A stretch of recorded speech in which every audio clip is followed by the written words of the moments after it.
Good afternoon, everyone. As Norma said, my name is Shabana Basij-Rasikh, and I run a liberation movement to end gender apartheid in Afghanistan. And today we do that through operating the only legally operating boarding school for Afghan girls that exists anywhere in the world. And we are in Rwanda. We evacuated from Afghanistan shortly after Taliban took over in summer of 2021. And we have resettled in Rwanda in exile for now, where we're growing and thriving. And today, between our boarding school in Rwanda and our WhatsApp-based online academy, we educate more than 34,000 students worldwide, but significant majority of them are inside Afghanistan. That's my background, and I'm very happy to be back here at Skoll. Some of you might remember last year I was on a panel with Malala Yousafzai in conversation with Mary Robinson, the former president of Ireland. And this year it is my absolute great privilege and honor to be moderating a conversation with three extraordinary leaders who I deeply respect and for the work they are doing. And I would like to introduce him to you now. Angie Murimirwa is the CEO of CAMFED, the Campaign for Female Education. CAMFED works to transform girls' education in Africa. And since its founding in 1993, it has supported the education of nearly 9.3 million students in Ghana, Malawi, Tanzania, Zambia, and Zimbabwe. It's a beautiful thing to say that Angie herself is one of those 9.3 million. Her community selected her for a CAMFED scholarship as a student in Zimbabwe in the 1990s. And now here she is today, the CEO of the organization. Angie, welcome.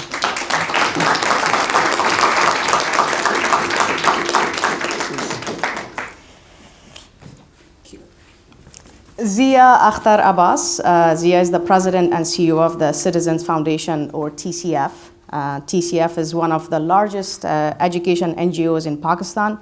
Zia joined TCF in 2014, and today he oversees its entire operation, working to break the cycle of poverty through education. Under his leadership, TCF operates the world's largest network of independently run low-cost schools, educating more than 220,000 children in Pakistan, roughly half of them girls. Zia, welcome.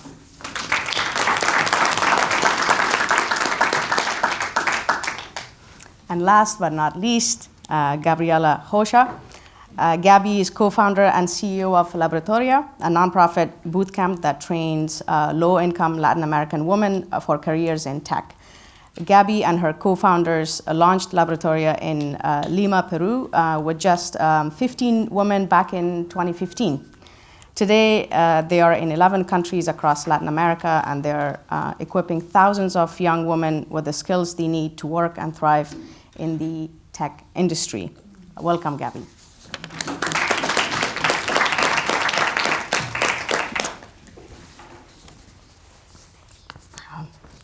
I want to maximize our time together here. And I do want this to be a conversation not just among the four of us here on stage, but with all of you too. So here's the structure for today. We will begin with about 45 to 50 minutes of conversation, the four of us here. And after that, we're going to open the floor for questions from all of you in the audience. And we will do that for about half an hour. And the format for that will be, we will take about 2 or 3 questions at a time and then allow our panel members to address that. So with that being our plan, let's start. Let me begin with our first question. So we're talking today about ways that we can build women's economic power through access to education. I say we in a general sense, referring to all of us here today, but also in a specific sense. I'm speaking of all of four of us here on stage. All of us have learned lessons, easy ones and hard ones, from the work we have done in Afghanistan and in Africa and Pakistan and across Latin America. The seeds we have planted are growing, but they are growing in different rates and in very different soils with potentially very different impacts on the societies that we live in. We're going to talk about universal ideas today, but there's an old maxim from American politics that comes to mind. All politics is local. I might suggest that all change is local too. And this is certainly true with girls' education. The impact of the change is very rarely contained by national borders. So for all three of you here, I want to kick us off with a big question. Just 2 words. What's possible? Angie, you have said this when it comes to building healthier communities, and I'm quoting here, the closest thing we have to a silver bullet is to educate a girl. I happen to agree with that. I would love to hear you expand on that some more, please. Thanks so much, Shabana, and thanks everybody for joining us here today and for doing this with us. And she had to put me in the hot spot. That's really tough, because I was planning on saying, like Zia said, like Gabi said, I don't have that privilege. So I firmly believe that girls' education is the closest thing we have to a silver bullet. But I always emphasize that if we do it right. Yeah. So that's the close. If we do it right, it's the closest thing that we have. And I was fascinated by the theme for our conversation, from the classroom to the workforce. Because before I even go further, I just want to remind all of us in this room that there are over 270 million children who are out of school, children and young people who are out of school in the world.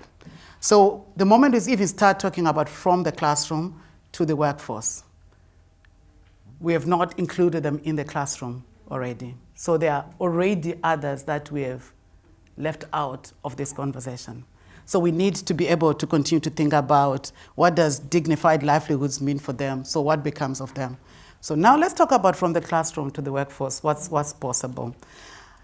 I have the privilege, as you heard, of being one of the 9.3 million children supported through school by CAMFED. So what I talk about are not things that I read, studied, is what I lived. I know that girls' education transforms life. It's personal. You know, we talk about politics being local, but I also believe that education is very personal. It transforms the individual girl's life, but it's more than that. So when you talk about it's the closest thing we have to a silver bullet, we need to think about how do we get the girls into school. That's why I talked about those that are out of school. And this is children. It's not just girls. It's both boys and girls and youth, right? How do we get her into school? When she's in the school, how do we support this particular girl in a manner that allows them to enjoy school? The school experience is not a place of trauma. Mm-hmm. It's a place of buildings. They're both learning and life outcomes within that.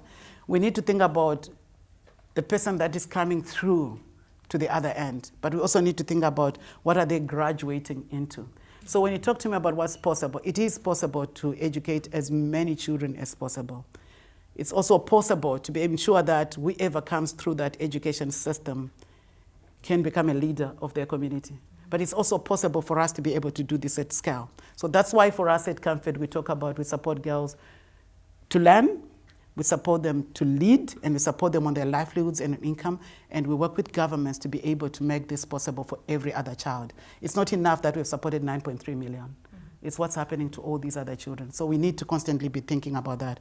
What's possible is to work with an individual child in a manner that reflects on what does this mean for every other child as well. Thank you so much. Thank you, Angie. And I appreciate you saying that because today I remind everybody that when we're talking about investing in girls' education or solving for that problem, even though I'm from Afghanistan, but no matter where you're from, it is important to bring light to what's happening in Afghanistan, not just for the sake of girls and women in Afghanistan, but it is a dangerous precedence for anyone to live with, and it's not okay. Yeah. And so thank you for saying that. Our students like you say education is a tool for liberation. We left Afghanistan for Afghanistan. Yeah. And so what you just said deeply resonates. Gabby, as you think about the work you do with Laboratoria, is girls' access to education a means to an end, or is it an end in and of itself? Thank you, Shabana, for that question, and thank you everyone for being here. It's a privilege to be here and having this discussion with you. This might be unsatisfying as an answer, but I think it's both. Education is a human right, and girls deserve access to it. Thank you both for discussing the entire population of girls that are not in school right now. It's unacceptable, and there's a lot of work that needs to be done there. School or education is where we start understanding the world. It's where we start understanding ourselves. It's where we start understanding our place in the world. And I think if we are going to defend our rights and understand the kind of life we want for ourselves, it starts with education. So in that sense, it's an end, right, in itself. I also think it is also a means to an end in that we have chosen as a society that education is the path to jobs and to income and to economic mobility. And I think that is also a part of the funnel where there's a long way to go still, even in places where you have education parity, even in places like Latin America where I work, where you see a lot of access to education, it's still not fully there, right? And so we see that when you transition into the workforce where there's so much of a gap still in terms of economic mobility.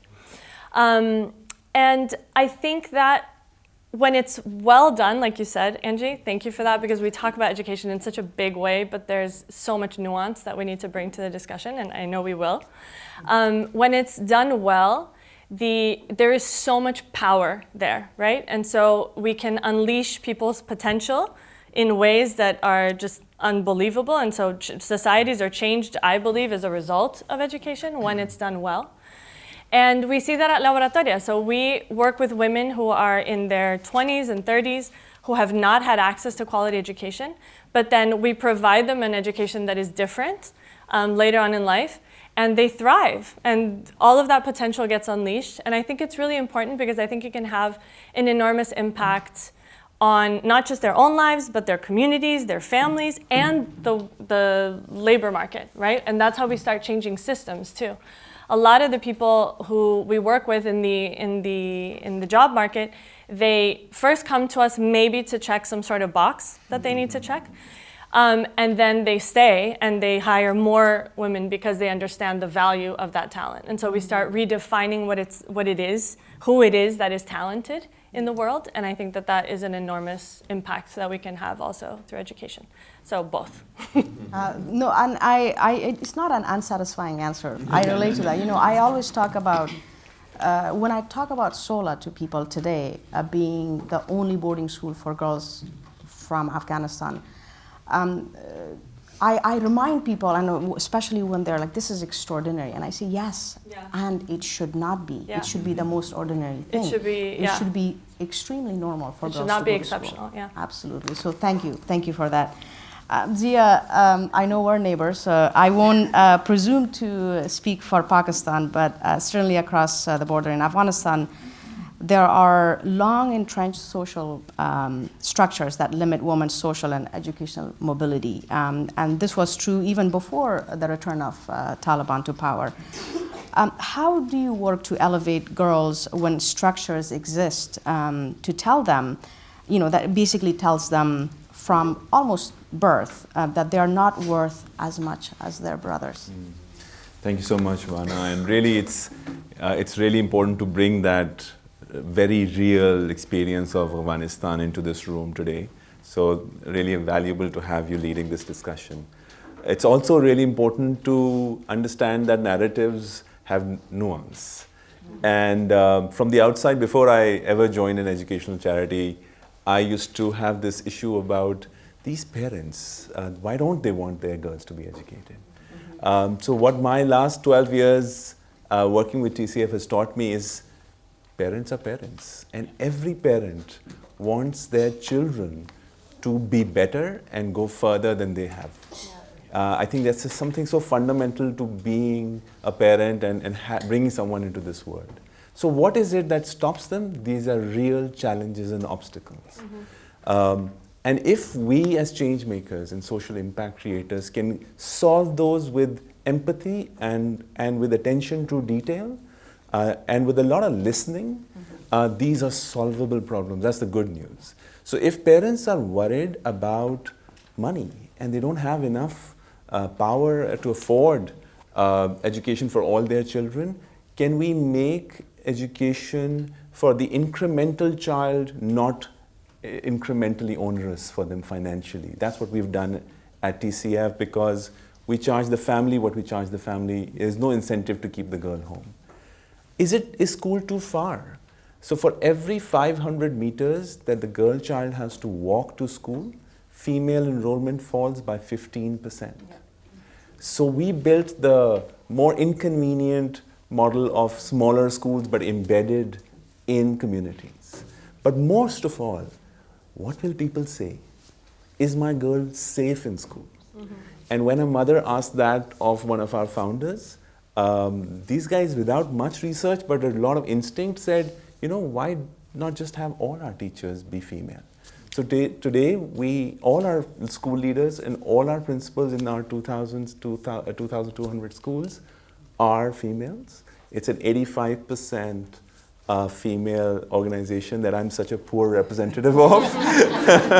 and that's what changes everything, because then the conversation is with a woman who has come to the home encouraging the parent to send their girl. Yeah. And at the end of the conversation, she says, don't worry, I'll be there. Zia, you say that, and I was taken back to a conversation I had with one of the fathers of our students who happened to be a mullah, a religious leader in his community in a rural village. And I was just so impressed that he sent his daughter to the first and only boarding school in the country, away from his family. And in one conversation, I turned to him, I said, help me understand, why are you sending your daughter to SOLA? And he looked at me, he was like, well, of course, I trust you and I trust what you're doing here, but this is an all-female school. The leadership is women, the teachers are women, and my daughter is safer here than when she leaves my house and walks to her public school in our, not close to our house. So really, really, real issues. Yeah, there are real issues, and breaking them down, and that's the hopeful part, is that it is possible to address these issues. We've got a sense of what is possible. Now let's talk about or get a sense for how we get there. I am thinking about force multipliers. I'm thinking about systems or networks or strategies that give us the freedom to punch above our weight. Gabby, when we talk about force multipliers, we know education is one of the biggest ones. But I've heard you talk about how you have seen something more complicated up close. What does Laboratoria's experience tell us about what women actually need beyond education or credentials to turn education into a real economic power?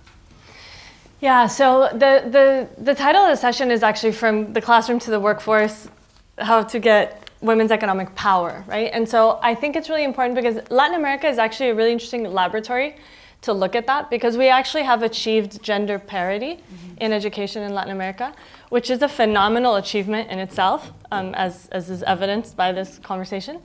But it's really interesting because we don't see that translating into the workforce, right? So in Latin America, you have about 48 million women who are unemployed. That's like the population of Spain, more or less. So it's a massive amount of people who are unemployed. Half of the women who are employed in the informal sector, right? So poor wages, poor labor conditions, violent situations in many cases. When women do work, because many of them have to abandon the workforce due to childcare and the motherhood penalty, etc. When women do work, we earn 20% less than men in Latin America.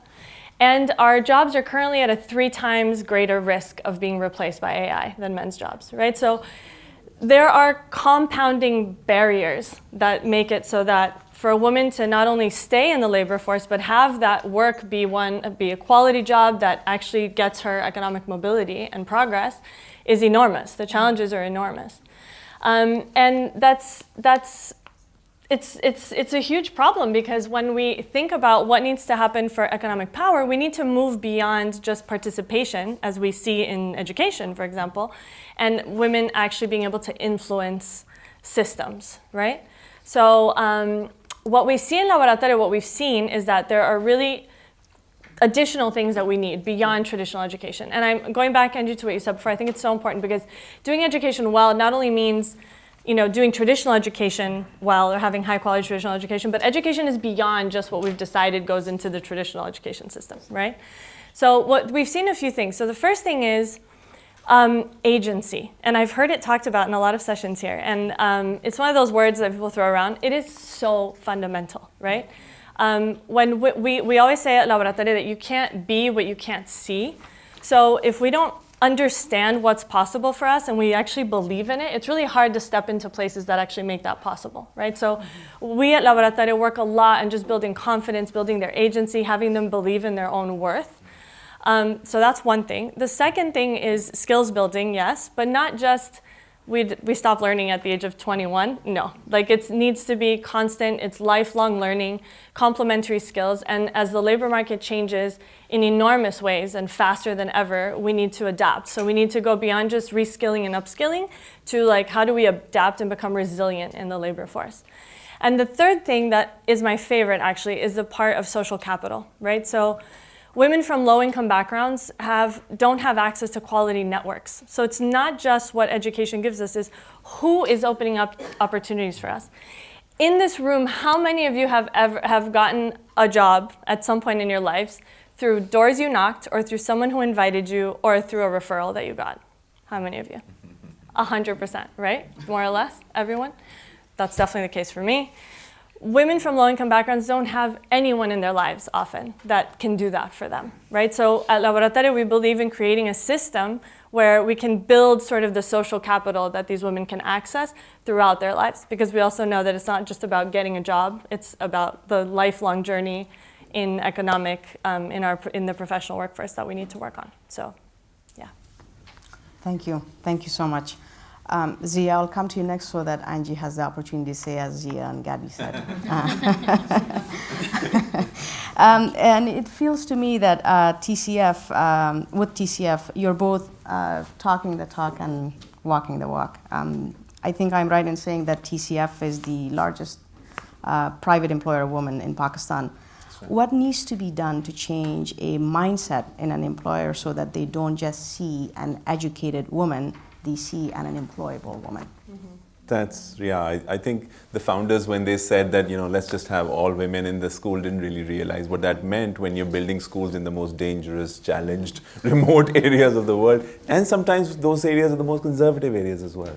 Yeah. So what that means, just like for the girl child who's coming to school, for the woman who's coming to lead and run the school, you have to solve real issues. And just as an example, one of the biggest issues is mobility. Right? Our countries don't have safe point-to-point transportation.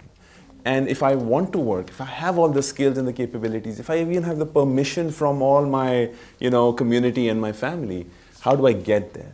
So today, if this was what was required to run an all-female workforce, we run one of the largest private transportation networks inside the company. We run 900 vans which travel 75,000 kilometers daily, picking up the teacher or the school leader from their home to school and back.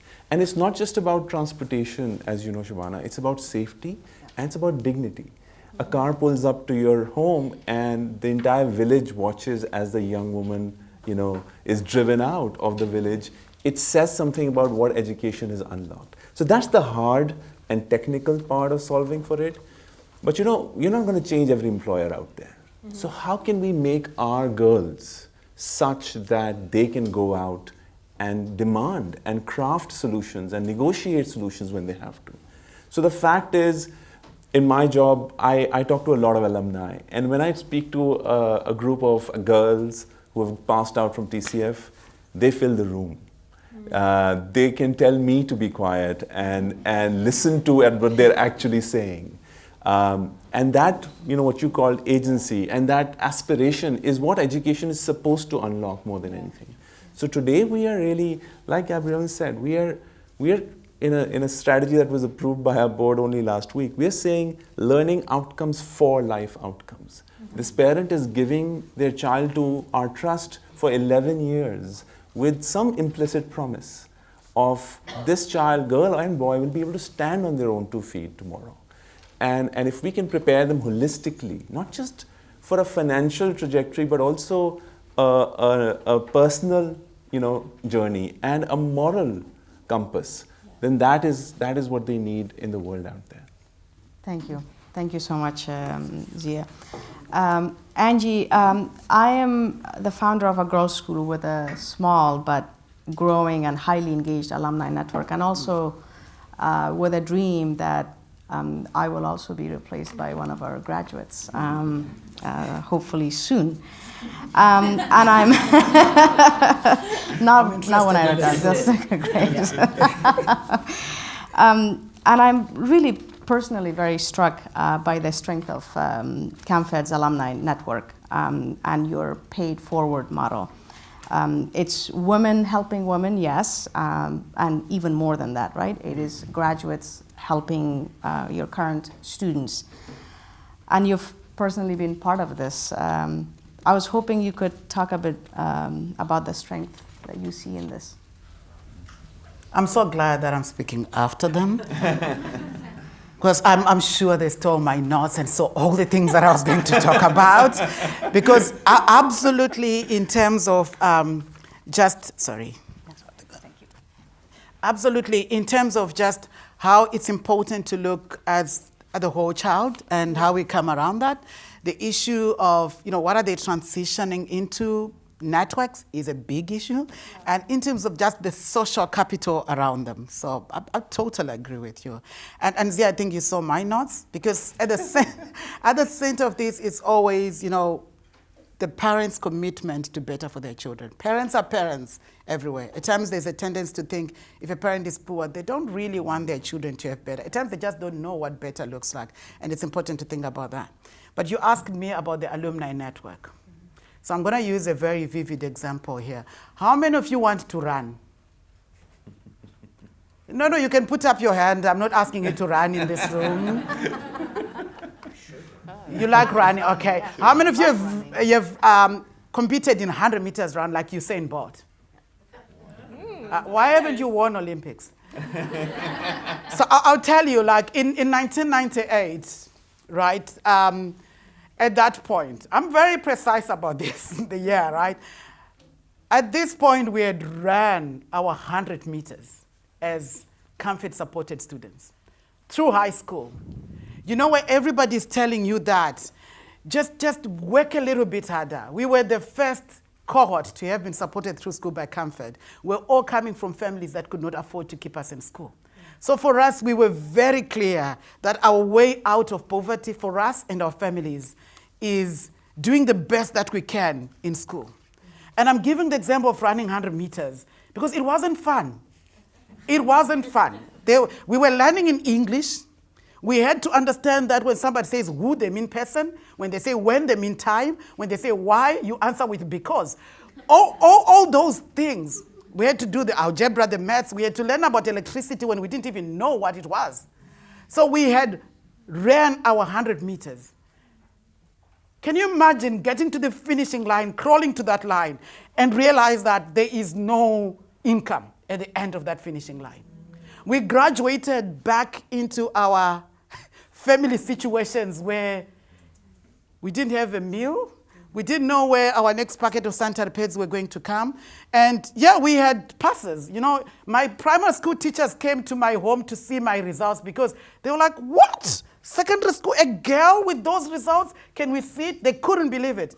They came, but that wasn't going to feed my family. And that was true for all 400 of us at that point. So this whole issue around, it's anticlimax. You feel like, so what?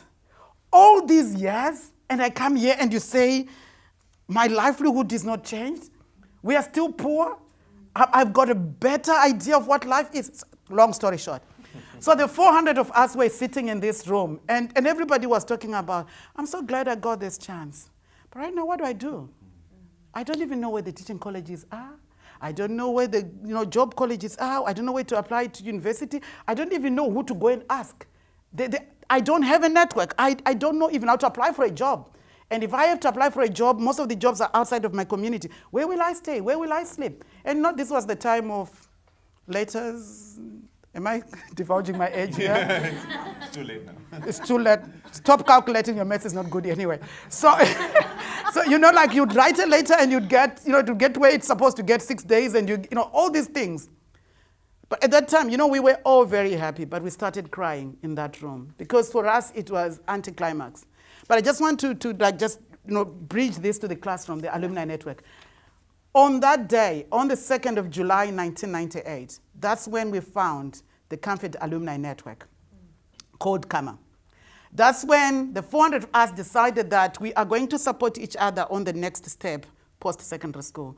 We're going to support the other children who are coming behind us. And we are going to show up for each other. We're going to be a sisterhood. Right now, as I speak to you, the CAMFED Alumni Network is 355,000 members. And it's across Zimbabwe, Zambia, Malawi, Tanzania, Ghana, and Kenya. And we have got chapters and alumni across, where, some are in the diaspora and whatever, but there's a limited number. But, we know the beauty of education is you can be mobile and still get a reasonable job and all of that. But that's it. And then we talked about we support the next generation. On average, every young woman supported through school by CAMFED supports from their own pocket at least 3 other children to go to school from their own money. So we are supporting more children through school as an alumni network than the number of children that are supported from our funders, our investors that come in. So that's the second one. And finally, because I'm trying to tie the whole issue around who you become, what you do with others, and the network, we are a sisterhood. If anybody was out there around 12, some of the 4 young women who were around here came over. And I tell you, there were 4 or 5 people that came and said, oh, you guys, are you part of the Skoll team? Because and it's different countries, different nationalities, but they were like, oh, Angie, we know you're going to be on a panel, but we're going to just come here to support you and cheer you so that you're fine. So that matters for women in leaders, that it can be very lonely. So short of it, you can build your own social capital, you can build your own nets. That was long, but I'm so proud to be where I am today.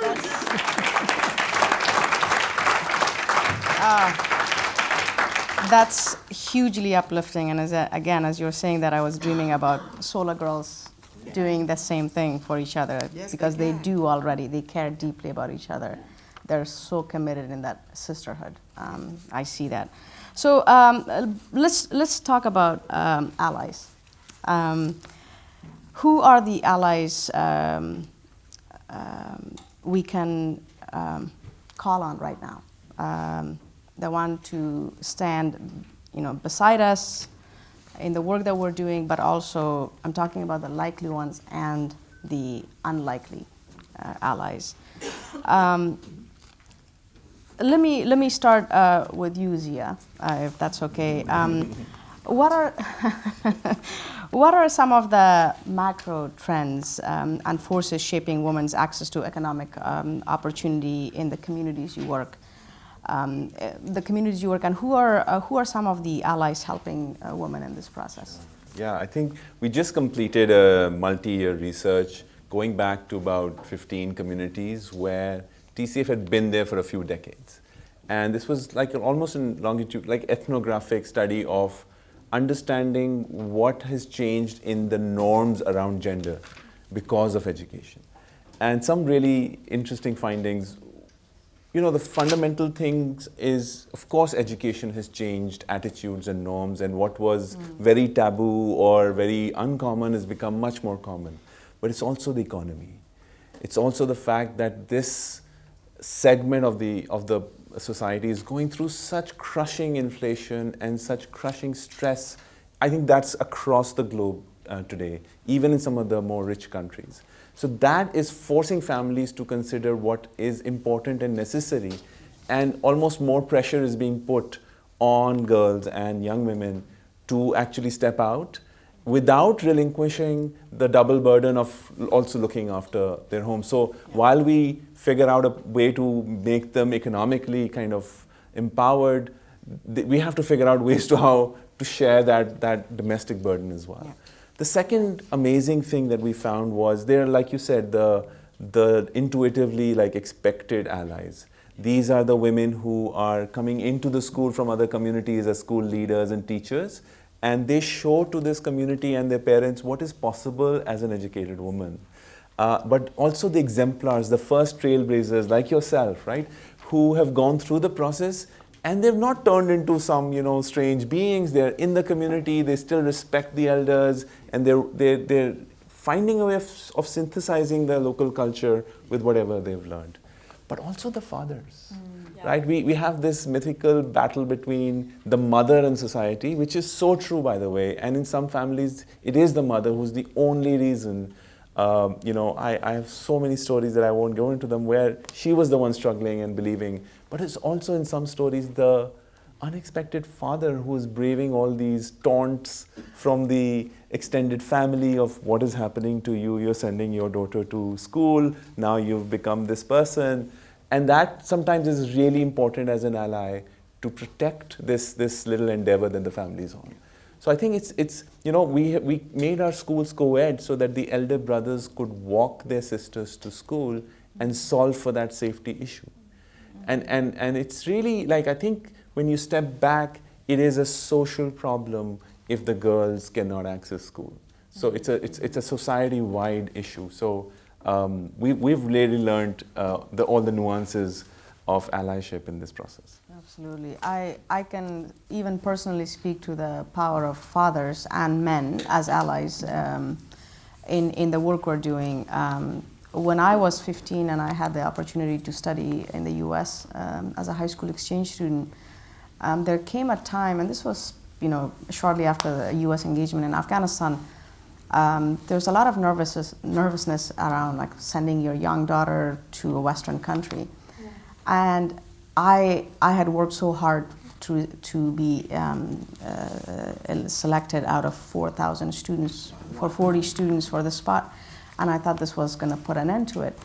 And was waiting for my dad to come home and decide whether I was going to go. But as he was hearing about it, he looked and said, I haven't even asked people for their opinion. Why are they offering it?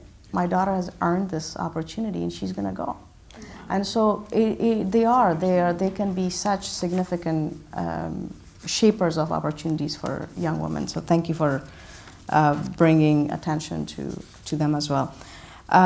Angie, I'm thinking about CAMFED and SOLA and how both of our organizations interact with deciders in the communities in which we work. SOLA this year is celebrating 10 years as a boarding school, and I think back to the discussions that I had back in Kabul with the deciders, and this is well before the Taliban. These are not Taliban that I was talking with. These are men, liberal-minded men, and I would tell them about the work we're doing, how we're operating, and the power and the potential of a boarding school, a safe space where we could bring girls from the most remote parts of Afghanistan, liberalize access to education, to good quality education, where they learn to become leaders of Afghanistan together. And they would look at me and say, Shabana, this is such a brilliant idea. What a shame you're wasting that on girls. Every single time.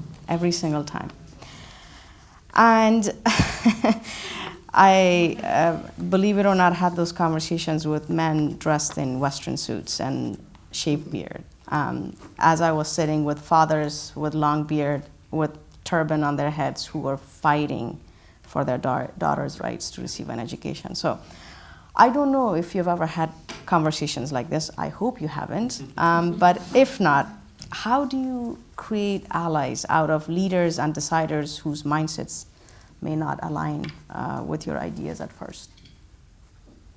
Well, what you said is very sad. It's very sad. But the reality is that we get multiple versions of it. At times, people are just very good at dressing it. And I'm going to bring the monster in the room, because at times, is it also elephant? This tells you that do you bring the monster, the elephant? Okay, it's the monster elephant. That's good. So I'm going to bring the like that monster better. elephant in the room. That at times these conversations come like, oh, CAMFED, but what about boys? And at times like, oh, Angie, do you know that? You know, with all this work that people are doing, do you know that when you look at the enrollments now, girls and boys are at par? Yes. And there's so many girls that are going into secondary school.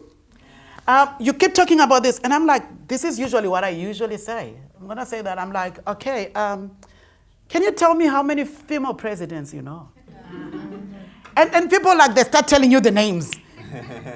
And I'm like, oh, you know the names because they're too few. Yeah. Right? And when you go, like with Minister of Education and whoever, just go ahead and say, can I understand how many directors within your ministry are female? When you go to a district, say, how many female heads do you have vis-a-vis the male secondary school heads? When you go to, like when you go, like exactly like you're saying, you start losing the women that got into the room. Yeah. So as much as we talk about gender parity, when you look at the issues around completion rates, when you look at progression rates from primary school to junior to high school, the situation of women is not improving that much. And whenever you have men that are not doing so well, when men are doing bad, no, Zia, you're a partner. I'm going to talk about allies, right? When men are doing badly in terms of performance, women are doing worse. Yeah. So we are not denying that it's not working for everybody, but where it's not working for everybody, it's worse for women. So, allyship, right? Yeah. For us as an organization, it's never about men against women. It's never about boys and girls. It's about education as a right for every child.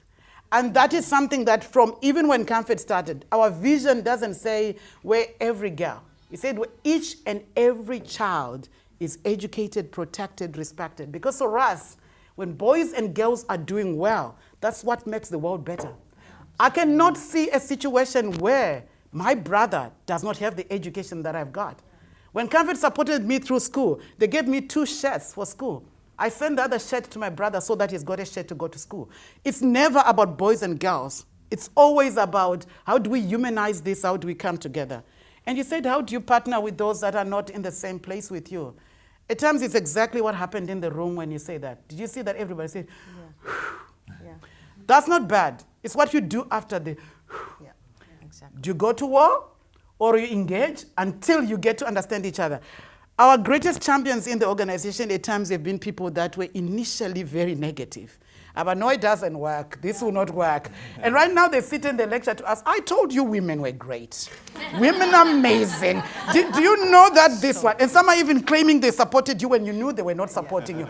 But we're not going to shame anybody right now. So I'm just saying that let's keep the point of arrival in mind. What do we want? We want justice for every child. And at times it means that we will sigh and breathe and not come fighting, but we'll still come back and say, so how do we get the girls in school? Absolutely. It's not a shame, but how do we get the girls in school? So it's almost like that stubborn, but it will work. One girl at a time. You've given me great language. Next time people ask me about the boys, so let's address the monster in the room. No, it's the monster elephant. Monster elephant.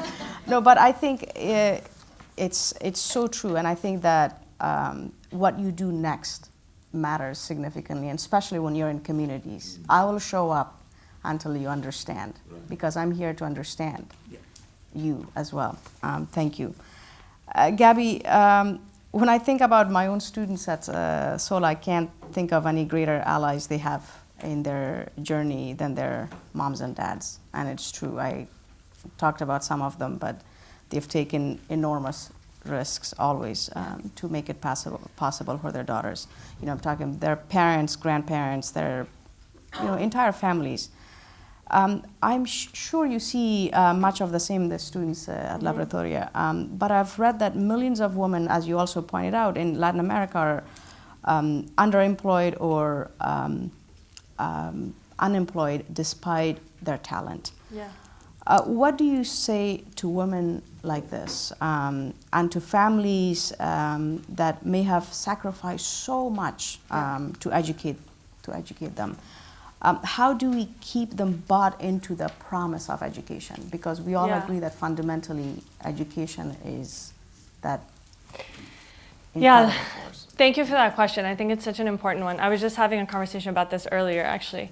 And I think, Angie, you gave such a beautiful voice to this feeling, because I think what I see in our students is that they're not cynical about education yet, but they're heartbroken by it, right?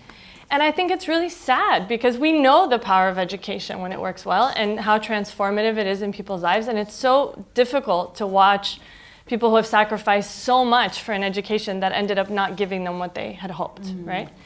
And in Latin America, when you realize that many of them, when access is almost expected, which I think is something different also in the different regions of the world that we're discussing, you start expecting more from it, right? So if access is expected, and I know I'm supposed to get a degree because that's what I'm supposed to do, what that degree gives you is the next step. That's what you start expecting.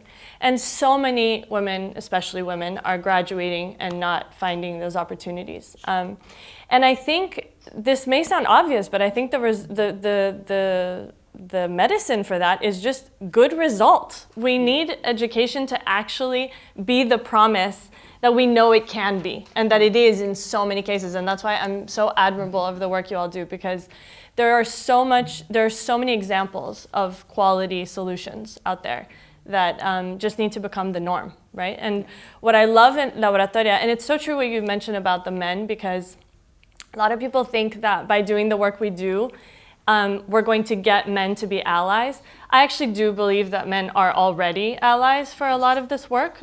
Most of the women who came to Laboratoria in the beginning, like 10 years ago when we weren't known in the region, people thought it was kind of shady. They're like, what is this? Like women, only women, like they would, and it was in person, so they would show up with men in their lives because they wanted to make sure that this was for real.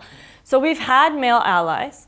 I think what's beautiful about what happens is the women, they transform themselves, they transform their lives, and then they bring in so many people from their communities to here. So I love that at Laboratoria, always the highest number of like, how did you find out about us, is because someone that they knew was a graduate of Laboratoria. So we get the sisters, we get the cousins, the moms. We have moms who then become our students because they see the transformation in their students.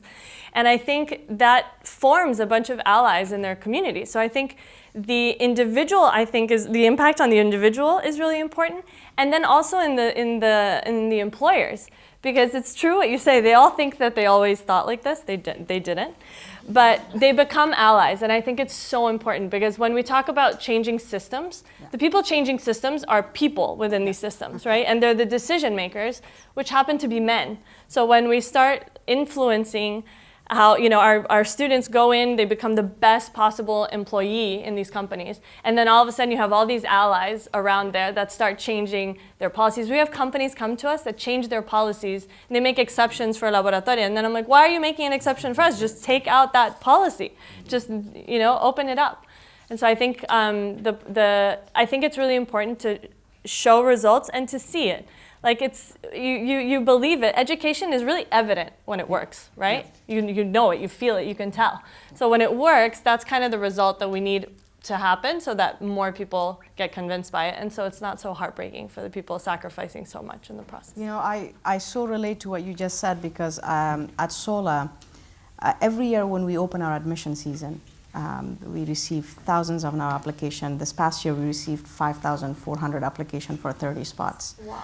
And the significant majority of girls who apply, people ask us, like, so how do these girls find out about you if so much of what you do you don't share for privacy and security reasons? It's word of mouth, and it's primarily driven by the girls of SOLA. Exactly. Every single one of them reach out to hundreds of their friends and relatives and sisters and others, and they advocate fiercely for them to be able to take one of those spots. So yeah, they really do. We've got about 7 more minutes before we open it up to Q&A, and I want to get to our audience in just a moment. But before I do that, I want to ask one last question. And this is really driven because I have so much respect and admiration for what you do. It will be a missed opportunity to not hear this from you. You know, each of us sitting here today thinks big and dreams big, and we're idealists and we're realists, and each of us could be doing something else in some different field, but we're not. We do what we do for a reason, or maybe several reasons. So let's go around and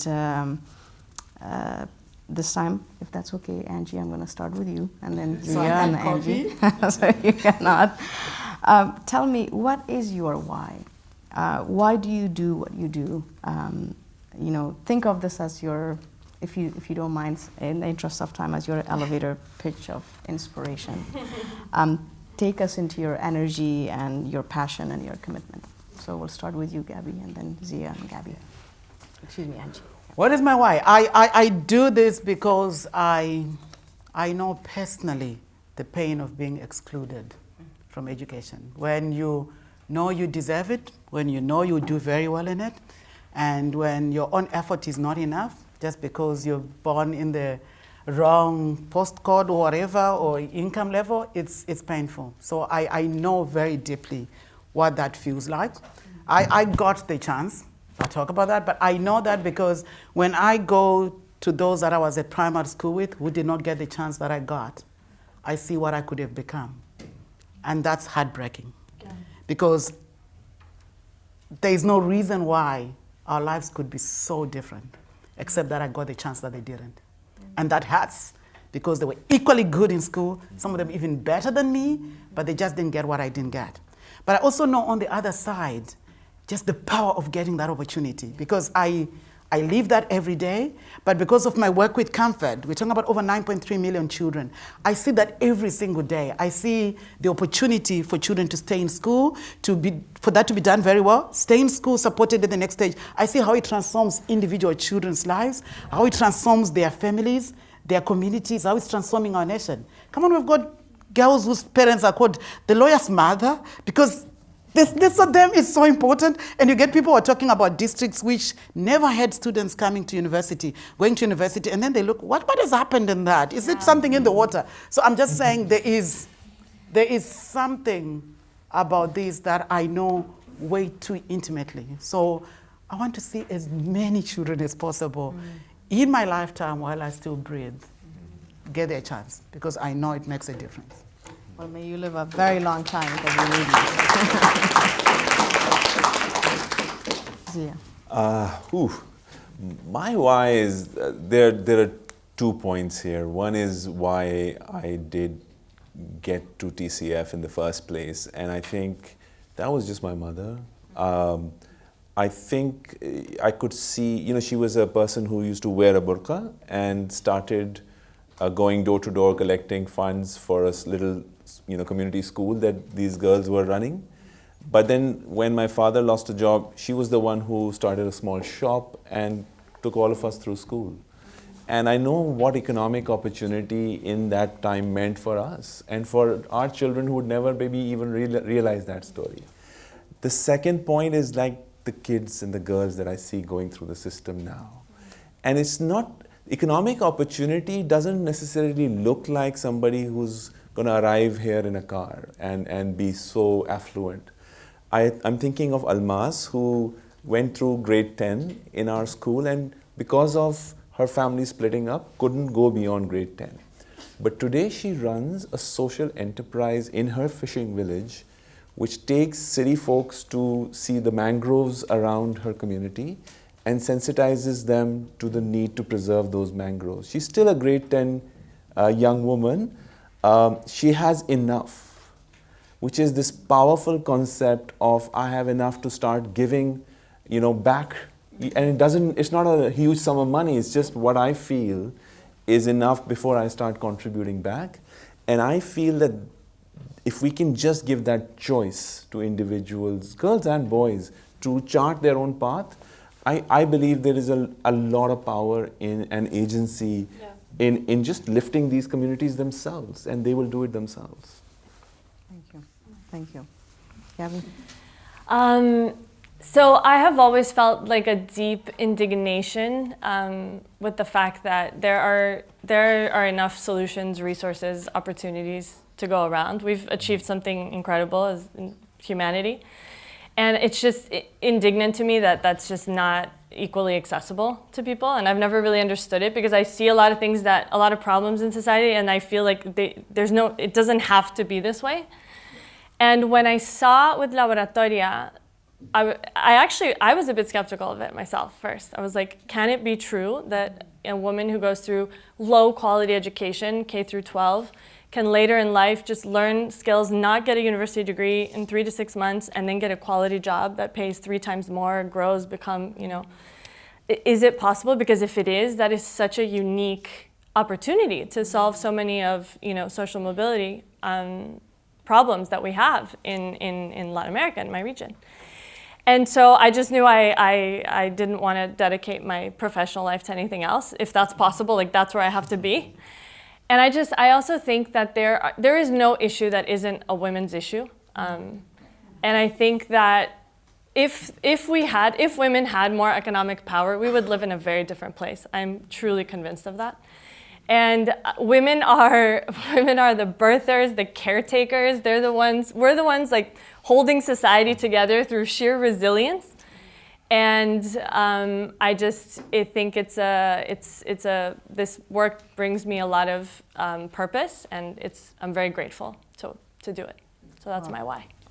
Thank you, everyone. And truly, this is such an incredible conversation and really deeply inspiring. I also am grateful that you stayed with time. We've got 30 minutes for our audience. This is incredible. Now it's, yes. That's all you do. No, I actually didn't even ask them once to not speak or speak in limited terms. So thank you, and you really deeply inspired all of us. Let's turn to our audience. Like I said before, we will take 2 or 3 questions at a time, and then we'll turn to you to answer them. So we'll start in this side of the room. We'll take a question from you. We'll come to you, and then here. Yes. And I'll come to you next round. Hi, my name is Soumya Kidambi, and I head an organization called the Barefoot College, based out of Rajasthan, but has worked in 93 countries. Fantastic panel. I mean, it was just so amazing to hear each one of you and your experiences. Resonated deeply with me, not just because I'm a woman, but also where I work and the kind of people I work with. We actually came to it from the other way, which is from the workforce to the classroom. Because for years now, we've been training women as barefoot solar engineers in different parts of the country. In fact, we've just signed an agreement with the government of Rajasthan to train more than 2 lakh women as barefoot solar engineers to manage and maintain and repair solar infrastructure that's now huge in India, almost in every village. In terms of challenge, and this is what I have for all 3 of you, I feel education has got into boxes. They're like, you become an engineer, you become a doctor, you become either somebody, and technical education per se is so expensive. In a country like India, I can't see many poor kids, actually the parents not selling a kidney or a lung to get their child there. But other forms of technical education that could actually help women come into the workforce, and that becoming part of the curriculum. That's something that could be scaled up right from the beginning. So you don't just start with A, B, C, D, and 1, 2, 3, 4. You also give them the opportunity at different forms of skilling. So I was wondering whether this had been tried anywhere and what your thoughts on that would be. Thank you. Thank you for the question. Was somebody over there? Yeah.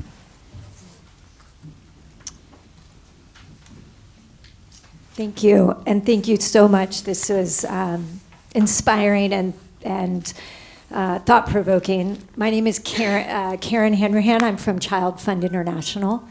My question for you is, so the U.S. government has historically been a provided a lot of funding to initiatives and organizations that support women and girls. That has obviously changed, both in the amount of the funding and whether or not it can be directed to women and girls. Can you talk about whether that has affected you and the communities you work with? If not, how have you avoided that?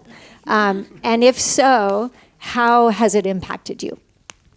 Thank you. And then we have a question here, front row. Thank you and good afternoon. Thank you for inspiring the room again. Simple question. I head the Ellen Johnson Sirleaf Presidential Center, and I want to pick up something that Angie said. We don't see women in high positions of leadership, but there's a lot of momentum at the secondary level and below. How do you help to sustain this momentum so that we don't wait another 20 years for Africa's next female elected president or next head of a major organization with all the momentum that we're building for girls? Thank you very much. We'll come back to you if that's okay. So we've got three different questions. Who would like to start? There was some, I can challenges of education, right? Two of the questions, Perfect. I Please think. go ahead. Very quickly, I think on skills, I totally agree with you. I think especially given the circumstances some of these families are coming and their implicit and explicit expectations of us and what the education's promise is, I think too often we try and prove that our child, our student, is as good as the other kid. And the language for that in this world is learning outcomes and grades. And we are using the child to prove that we are good, rather than the grades to improve the child. And I think we, in terms of direction, I think we should be unafraid to say we've been part of this.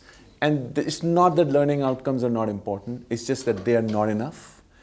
And with that, this child has to have not just the technical, but also the life skills and the whole thing. We want this for our own sort of biological children, and we want it for these children. So how to do it is a wicked problem. And I think what the world today affords us is this opportunity where everything is shaken up and every piece of paper may mean a little less than it used to. So without going into too much detail, I think we should take that challenge and solve for it in countries where this challenge lives and define the language of what sort of good education is, and then it'll be, instead of following what the world defines. I want to quickly go to that US funding question as well. So I want to say, so we are $68 million last year in terms of fundraising, and nothing in terms of the budget, operational budget, comes from any government outside of Pakistan, and largely it comes from individual and corporate donors. And that's something that happened intentionally after we had to refuse a US aid grant on a very small, it was a red flag. They wanted us to filter out some people from the community, and we wanted our classes to include them. And the fact that they were so didactic about it made us feel not good. And so we just stepped back, and that saved us. And we just committed to another direction. So I mean, glory to red flags, and take those hints when there are donors you want to work with and directions you want to, paths you want to travel. Do you want to take the other one? And Yeah. Did you see what Gabby just did? She volunteered me to. it was totally directed to you, though. All I think. right. So. We need to talk after this, because I can talk for life for this, because for me that's something that I'm very passionate about, that we need to ensure that education transitions into secure livelihoods and into leadership. And so I just can try and give you a very mini version of what I think needs to be done. We need to ensure that girls are celebrated when they lead how they want to lead. That's very cryptic, but I hope that's clear. We need to make sure that that happens. We also need to make sure that the world is ready for women leaders, for female leaders. One of the things that we know is that a lot of the women who are getting into public offices are getting pushed out because there's a lot of violence. That whole context is very hostile for women. Yeah. And that's true for a lot of women in leadership positions. And unfortunately, it is not gender specific. At times, it's actually fellow women and men, and people are not just used to women being in leadership positions. So we need to work on making sure that it becomes the norm. Yeah. And that's doable. So I think that's really, really critical. So yes, we need to make sure that there's enough room to practice, that we don't box it, we don't over-define, over-prescribe. We need to allow it to flourish, but the environment needs to work for that. But I just want to be able to say 37% of our alumni network members are leaders. Mm-hmm. And talking about environment, we got to a place where previously you would have meetings where people say, what do those girls want? What are they doing here? We invited them. This is in both community, district, national meetings. Right now they say, where is Kama?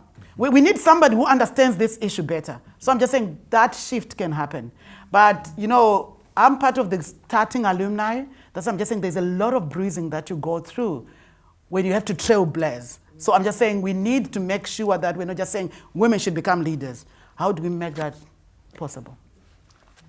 I can quickly just compliment in each one. So for the US funding one, we don't have US government funding directly, but we have seen an impact obviously in just the philanthropy space, right? So we're lucky that we have a diversified source of funding, but our corporate philanthropy batch was definitely affected by this, right? Because I think part of what happened, it's not just USAID's policy, it's the pressure that it put on the private sector to follow the government's policies.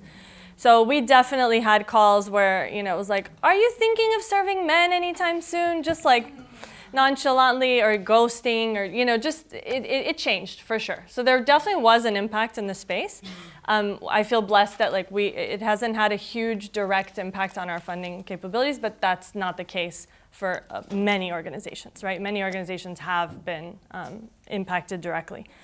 The boxes of professions from Barefoot College. What's your name? Sorry, I don't know if you introduced. Salmia, nice to meet you. I think this is a question that's on my mind a lot because in the past I used to always be like, why are we not introducing technical professions and technical skills earlier? And why are we so slow at the tertiary level to change based on? But now the speed of change in the labor market is so fast that I think we really just have to think really big and change how we educate in general in society. I think the role of traditional education just needs to completely change. I'm super in line with what you said, Zia, about life skills. Humans, it's not going to be about technical skills only in the future. And we need to think about higher order skills and what we want our role to be, what we want the roles of jobs to be in our lives. So I do think that it's not even anymore the question of how do we get universities up to speed with the market. I think it's what do we want the role of universities to be. That's not a very helpful answer, I'm sorry, but it's what I'm thinking about. And the last thing I want to say about I think honestly, at Laboratoria we work at the individual level. And I'm very passionate about that because I want to work with the women whose lives we want to be changed, who are changing their own lives. But I do think that we need, for that to happen, we need a revolution in the household. We need a revolution in the culture. Because it is impossible, the woman herself is not going to be able to consistently and always surpass all these barriers and these Everests that we have to climb to get there. And that's why we only see exceptions at the top, right? And it's not fair because it's at a huge burden and it doesn't do any good for society either because no one else wins as a result of that either. So for me, it has to happen in the household. We can't just change the workplace. We have to change the household so that therefore we can get once we get equality at home, we can get equality in the workplace. And that's when we'll be able to have influential decision makers that are women. Thank you, Gabby. I know you wanted to comment on that. It's just a contextual piece that I wanted to put in where you talk about work readiness.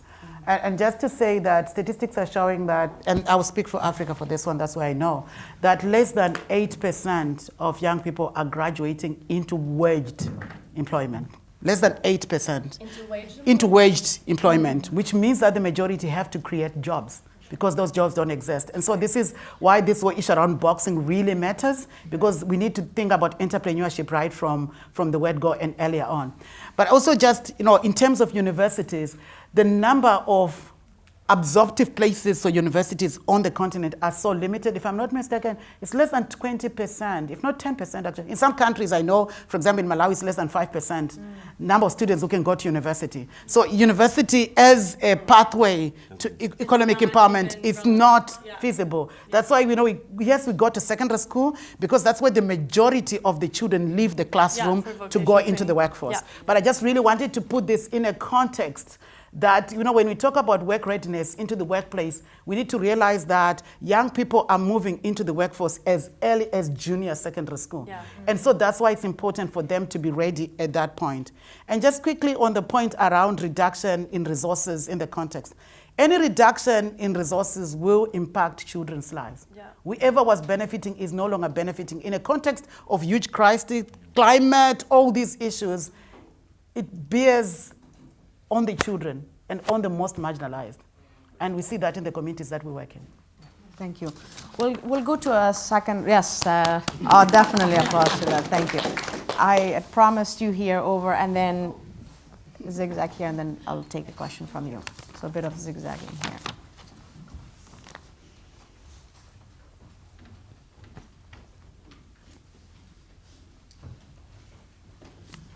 Thank you. Thank you very much. Amazing panel. My name is Ricardo Gorodich from Argentina, from Fundación Kaleidos, and we work with teenagers that are mothers and fathers. And this is one of our main axes. We work with Taller de los Niños in Lima and with other organizations in the region. And I love the way you build the name. We will include, we work for supporting teenagers, mothers and fathers for the schooling and labor. And the name Building Women's Economic Power, we will rename our axis. Thank you very much for inspiring that.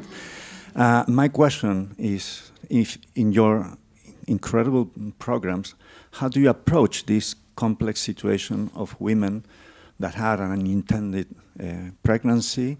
Because we know that to help them continue to build their economic power, we need to address violence against them. We need to address the child care network, and also the access to health system to prevent the second pregnancy. Because in Latin America, the teenager rate, the 1/3 of the teenagers that are pregnant, it's the second or third already.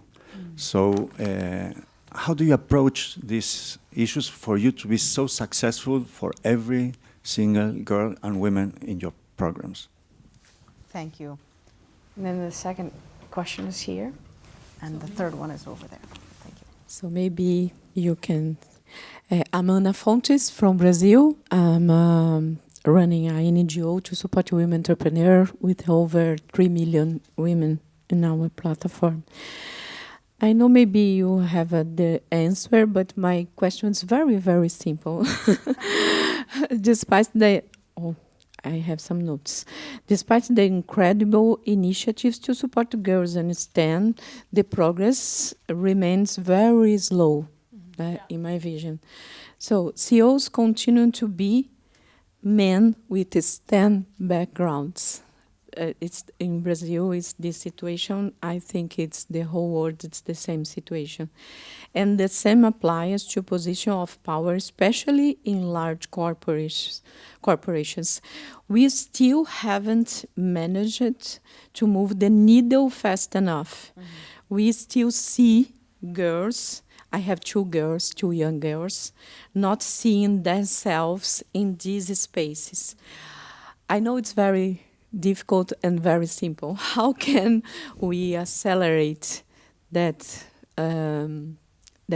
ecosystems? I know it's a very, very important and amazing initiatives as Angelina and Gabriela from Laboratoria, but I can't see the needle move. Thank you for your question.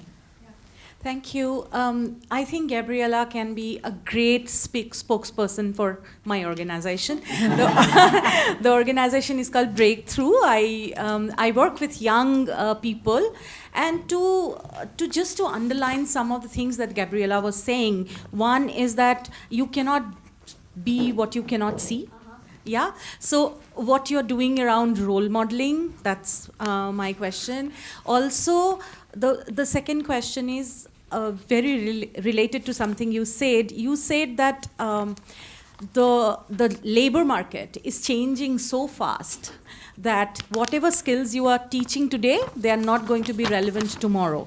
So you have to talk about higher order skills, and that's what we work on. We work on collaboration, negotiation, intergender communication, intergenerational communication, because in our societies, genders are segregated. Men are not supposed to talk to women, women are not supposed to, girls are not supposed to talk to boys.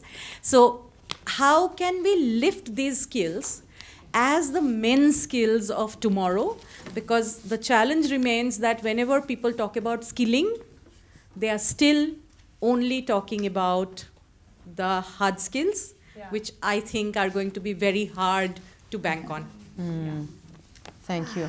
And it sounds like, because we have 11 minutes left, this might be the last round of 3 questions. Are there any last burning question that we should add to this? Okay, over there. If that's okay, I know you guys are taking notes, and I appreciate that. Thank you. Thanks. My name is Lilian Otiso from Kenya and LVCT Health Kenya. And one of the things we did as part of our health programs, and it was related to, was economic empowerment, including education, vocational training for girls. Unfortunately, it was affected by funding cuts. But what was very unique that we saw was we got this resistance from some of the girls in terms of, I don't want to go to school for 6 months or for 1 year. I just want something short and quick, and then I start working because my need is money. So how do you actually motivate them to go to school, get something formal that will be useful in the long run? Thank you. Thank you. Thank you.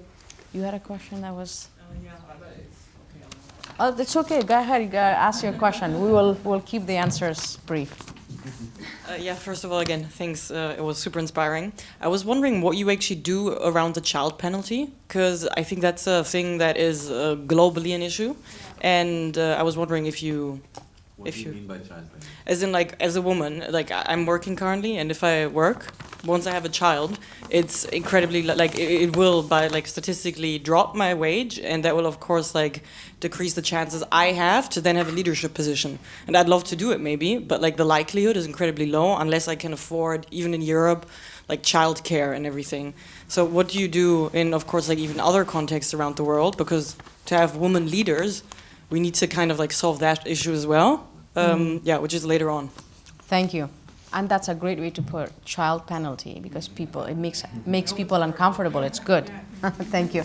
Okay, you've got a great number of questions, and we've got less than 10 minutes. And we have how many minutes? Less than 10 minutes, yeah. Yeah, I can start with a few of them. So,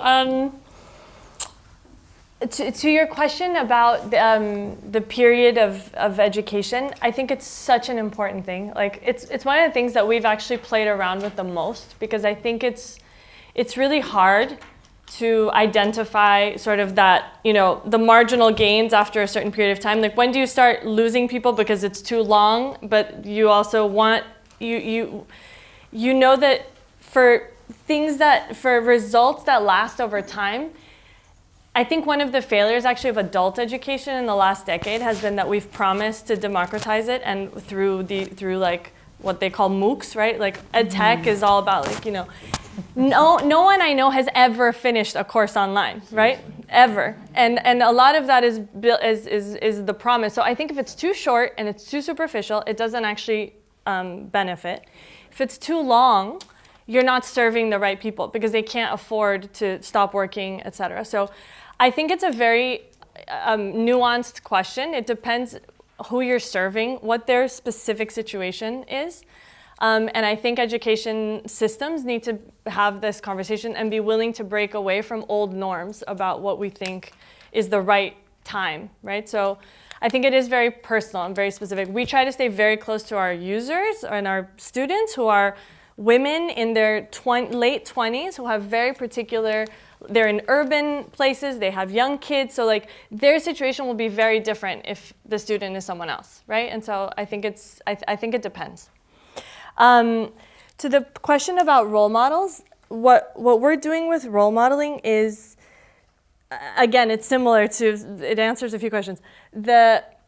We've actually done some A/B testing where when Laboratoria talks about what we do and we talk about it in general, it converts 3 times less interested students than when we just put like a story of a woman who, you know, and like what she's been able to accomplish. It's incredible. It's 300 times more, 300%, sorry, 300% more interest. So what we do is we try to just elevate the voice of our students. And the social capital piece I talked about before, the way we do it is, yes, we bring in mentors, industry experts, professional coaches, et cetera, but then we bring the alumni too, right? And so the alumni become role models for new students, and then we build out sort of the network in that way. So it's a bit organic, but we do it intentionally at the same time. And the last one I can answer is also I think it was also yours. I have loved, it's interesting to, we did coding for about 10 years at Laboratoria, and we no longer do coding. And it's interesting how, like, for a long time, the tech companies were like, coding is the future, coding is the future. And recently, I don't know if you saw an interview with Dario Amodei, the CEO of Anthropic, and someone asked him, like, what are you telling your kids you need to learn? He's like, human skills, like study psychology or sociology or something like that. Same people, by the way. Yeah. And we can have a whole conversation about how, about that in particular and how it's a problem, that shift. But I do think that it is encouraging to start bringing back. I think if the focus is on specific technical skills for a specific profession, that's not where the future is. I think we do need to talk about, like I said, what is the role for that we want jobs to have in our society, and what roles do we want as human beings, and what are the skills that are going to be needed for that. So I think it is encouraging to sort of bring back that to the front of the conversation. So those are a few of the questions. I can take some of these. So useful to have a few questions so we can maybe bunch them up. I think Gabriela touched upon this as well, about how to get women in the workplace and in places of leadership. A lot of times this is within a context, the environment itself has to change. It's not a line manager who can do it. It has to be the way a team works, or ideally a workplace works, and that's the unit of change that I've seen. So if you walk into a TCF office, you may have 3 people around a table and a child in the middle of the table, and the meeting is going on. When I meet a donor and there is, you know, the daycare center, there's a crying voice, I would just say, yeah, this is normal. Yeah. And that's just normalizing it and creating a kind, empathetic kind of working environment where you don't know actually what this female leader will come in, and we don't have this in policy, but I have known that through experience that I need to go middle of the day to pick up my kid. Yeah, of course, go.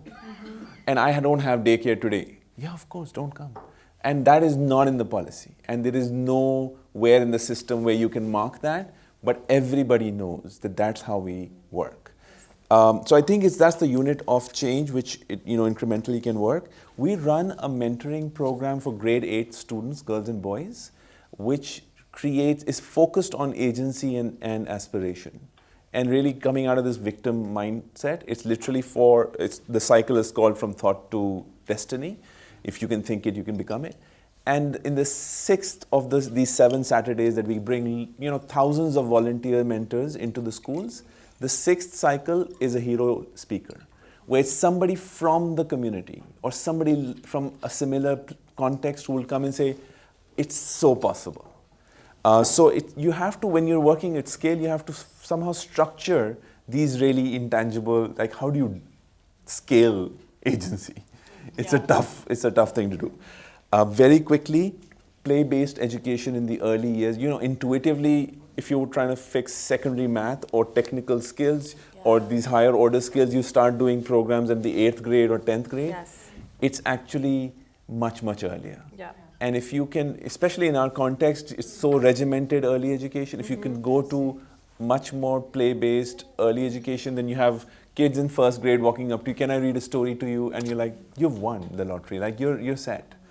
So those are some of the things that we have decided to do. I think the balance between technical skills versus just the 21st century skills is this almost category of skills which we can call meta skills, which is digital, just comfort with digital, language, like being able to access English in our context, because it's so much of these resources are available in English, right? So some of these meta skills, enterprise is a meta skill.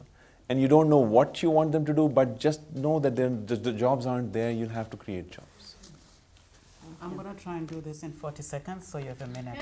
Thank you. All right. So I'm going to tackle the question that you talked about teen mothers, like teen parents, rather. I think it's starting from a place of these are children that we have failed. Yeah. It's important to have that mindset that as a system, as adults, we have failed these children rather than they need to be fixed. And like you rightly say, unless we address what pushed them into that, it will keep revisiting them. So, and it's very related to the question that you're asking from Kenya, where you said, they said, we want short and quick to make money. This is very true, and I can relate with that. When you're coming from a poverty background, you have no luxury to stay in the classroom and learn. We need money because we don't eat books. We need that very fast. So it's always important to think about the children who are now parents, and to think about those that are poor and say, I always want to say, how do you balance the bread and the seed issue? How do you give them what can sustain them today as they build on their skills long term? So it's not a reluctance to learn. It's a practical Maslow hierarchy of things. I've taken more than 40 seconds, but I'll put a full stop there. Fine, thank you all. We're coming to the end of our time here today, and I want to thank you all here for your attention, for your presence, for your questions, and also thank you in advance for everything you're going to do to act. I hope, all of us hope here, that you're leaving here energized and ready to act. All of us here know what actions we will take, and what you do is up to you. And of course, I want to really thank our amazing leaders here, panel members, for inspiring us today with the work you're doing. Shabana, for amazing Have a wonderful day.